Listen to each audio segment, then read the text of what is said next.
It was not a party. The invitation arrived on a Tuesday, slipped under Daniel Harper's apartment door while he was at work. When he returned home that evening, exhausted from his shift at the hospital, he almost stepped on the cream-colored envelope lying on his welcome mat. Daniel picked it up, frowning. The envelope was heavy, expensive paper, sealed with actual wax, a deep red seal embossed with some kind of symbol he didn't recognize. His name was written on the front in elegant calligraphy, Daniel Harper. Inside, the invitation read, "You are cordially invited to celebrate at 1847 Ashwood Manor. Tonight, 11 p.m. Formal attire requested. Please do not decline." That last line sent a small chill down Daniel's spine. No RSVP information. No host name. No occasion specified. Just that strained command. Please do not decline. Daniel turned the card over. On the back, in smaller script, "The house remembers you." What the hell? Daniel muttered. He'd never heard of Ashwood Manor, and he certainly didn't know anyone who lived at 1847 anything. He pulled out his phone to search the address and found it immediately, a massive Victorian mansion on the outskirts of town, built in 1847, abandoned since the 1960s after some kind of tragedy. Multiple websites labeled it as haunted. This had to be a prank.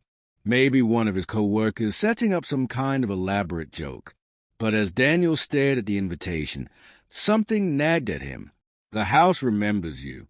Why did that phrase feel familiar? Like something from a dream he couldn't quite recall? Against his better judgment, Daniel decided to go. If it was a prank, he'd laugh it off.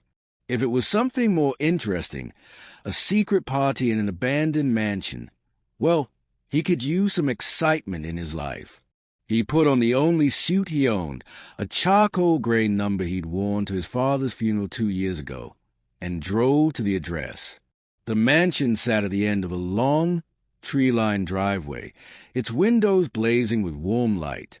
Cars lined the drive, expensive cars, BMWs and Mercedes, far nicer than Daniel's beat-up Honda. Okay, so definitely not a prank, Daniel whispered to himself as he parked and walked toward the entrance. Music drifted from inside, something classical and old-fashioned. Through the windows, he could see people moving, silhouettes in formal wear, dancing, mingling, holding champagne glasses that caught the chandelier light. The front door stood open, inviting. Daniel stepped inside. The interior was breathtaking, all polished wood and crystal chandeliers, sweeping staircases, and rooms filled with elegantly dressed guests. Everyone looked wealthy, refined, like they'd stepped out of another era. The women wore gowns that seemed almost vintage, the men in tuxedos that looked tailored to perfection. A server appeared at Daniel's elbow, offering him champagne from a silver tray. "Welcome to Ashwood Manor, Mr. Harper. We've been expecting you." Daniel took the glass automatically. "Who's hosting this? I don't even know why I'm here." The server smiled, a strange, fixed smile that didn't reach his eyes. "The house is hosting, sir, as it always does." Before Daniel could ask what that meant, the server disappeared into the crowd. Daniel sipped his champagne and wandered deeper into the party, trying to find someone he recognized. But every face was unfamiliar, and when he tried to make conversation, people would smile politely and drift away, as if he'd said something offensive. The music was getting louder, more discordant, though no one else seemed to notice. And the temperature, was it getting colder? Daniel could see his breath misting in front of him despite the blazing fireplace in the drawing room. He approached a woman in a red gown. "Excuse me, do you know who's throwing this party?" She turned to face him, and Daniel's heart nearly stopped. Her eyes were wrong, milky white, with no pupils, no iris. And when she smiled, her teeth were two sharp, filed points. "You are," she said in a voice like wind through dead leaves. "You're the guest of honor, Daniel. Don't you remember?"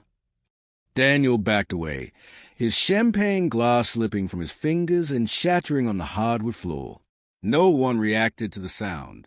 The other guests kept dancing, kept mingling, moving in synchronized patterns that seemed rehearsed, mechanical. He turned to run and crashed into a man in a vintage tuxedo. Leaving so soon, the man asked, "But you just arrived, and you have so much to atone for." "I don't know what you're talking about," Daniel said, his voice rising with panic. "I've never been here before. I don't know any of you people." "Liar." The word came from everywhere at once, from every mouth in the room. The guests stopped their pretense of partying and turned to stare at Daniel with those same white, pupilless eyes. "You know exactly why you're here. The house remembers. We all remember." Daniel ran. He bolted through the crowd, shoving past the inhuman guests, making for the front door. But when he reached it, the door was gone, just a wall where the entrant had been moments before. "No, no, no," Daniel gasped, spinning around. The room was changing, the beautiful mansion decaying before his eyes. The wallpaper peeled, revealing moldy walls beneath. The crystal chandeliers rusted and fell, crashing to the floor in explosions of glass. The guests themselves were rotting, their fine clothes turning to rags, their skin sloughing off to reveal bone. And then Daniel remembered. The memory hit him like a physical blow, and he fell to his knees. 7 years ago, he'd been a medical resident, working impossible hours, exhausted beyond reason. He'd made a mistake, a terrible, fatal mistake. Mrs. Eleanor Ashwood, 73 years old, admitted for routine surgery. He'd been so tired, had mixed up her medication, given her 10 times the correct dose of anesthesia. She died on the table, and Daniel had covered it up, had falsified records, had let the death be ruled as complication from pre-existing conditions. No investigation, no consequences. He'd gotten away with it. Mrs. Eleanor Ashwood, the last resident of Ashwood Manor before it was abandoned. "You remember now," the woman in red said, and Daniel recognized her from the hospital photos he'd seen. Eleanor Ashwood herself, looking as she had in life, except for those horrible eyes. "You killed me, Daniel. Your negligence, your cowardice. And then you forgot about me, moved on with your life while I lay in the ground." "I'm sorry," Daniel sobbed. "God, I'm so sorry. It was an accident. I was exhausted. I made a mistake." "You didn't just make a mistake," Eleanor said, her voice cold as a grave. "You covered it up. You let my family believe I died naturally. You took away their right to know the truth, to seek justice. You stole that from them just as you stole my life from me." The other guests, no, the other victims, closed and around Daniel. He recognized some of them now, faces from the hospital, patients who died under questionable circumstances over the years. Not all his fault, but he'd been there, had seen things, had stayed silent about medical errors and negligence to protect himself and his colleagues. "This isn't a party," Eleanor said, gesturing to the decaying mansion around them. "This is a reckoning. Every soul you failed, every death you could have prevented but didn't, every truth you buried. We're all here, Daniel, and we've been waiting for you." The floor beneath Daniel's feet began to crack, and he could see something beneath. Darkness, absolute and endless. Screams echoed from that darkness, screams of pain and betrayal. "No." Daniel scrambled backward. "I'll confess. I'll go to the police. I'll tell them everything. I'll make it right." "Too late," Eleanor said sadly. "Some debts can only be paid one way." The floor gave way completely, and Daniel fell, plunging into that darkness as the screams grew louder. He could feel hands grabbing at him, cold, dead hands, pulling him deeper. Above, he could see the mansion, see Eleanor and the others standing at the edge of the hole, watching him full with their blank white eyes. "The house remembers," Eleanor called down to him. And now you'll remember too. Forever. Daniel woke up screaming in his apartment. He was in his bed, still in his pajamas, drenched in sweat. Sunlight streamed through his window. His alarm clock showed 7 a.m., time to get ready for work. A dream. It had all been a terrible dream. Daniel laughed shakily, running his hands through his wet hair. The guilt of Eleanor Ashwood's death had been eating at him for years, manifesting in nightmares. That's all this was. A nightmare born of guilt and exhaustion. He got up, headed to the bathroom, and froze. Written in the condensation on his mirror, in elegant script that looked like it had been written with a finger, were 4 words. Tonight, 11 p.m. Again. And on his nightstand, Daniel saw the cream-colored envelope, sealed with red wax. He opened it with trembling hands. You are cordially invited to celebrate at 1847 Ashwood Manor. Tonight, 11 p.m. Formal attire requested. Please do not decline. The same invitation. But this time, there was additional text at the bottom. You will return every night until you atone. The house remembers.